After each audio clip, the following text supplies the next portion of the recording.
Next practical છે આપણો મુખ્ય દ્રાવણ, એની અંદર સોડિયમ હાઇપોફોસ્ફેટ આપણે નાખ્યું છે.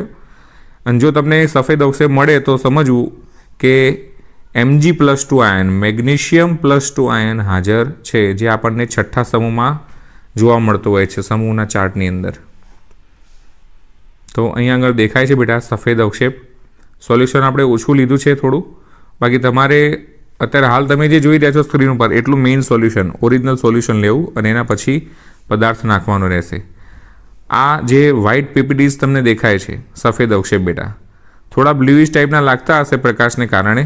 બાકી તમે આમ પ્રકાશની હાજરીમાં આ રીતે ચેક કરશો તો જો આર પાર પ્રકાશ પસાર થતો હોય તો દ્રાવણ કહેવાય, પણ આની અંદર આર પાર પ્રકાશ પસાર થતો નથી. એટલા માટે આપણે કહી શકીએ જો અવક્ષેપ નીચે દેખાય છે ને, એકચ્યુઅલમાં અમુક લોકોને લાગતું છે કે આ તો સર પદાર્થ નહીં બેટા, કેમ કે આપણે જે મેઇન સોલ્યુશન બનાવ્યું હતું એ એકદમ સરસ ડિઝોલ્વ થઈ ગયેલું એવું હતું, એટલે અવક્ષેપ એમને થોડું વધારે દ્રાવણ નાખવાથી ઓગળી ગયેલ છે.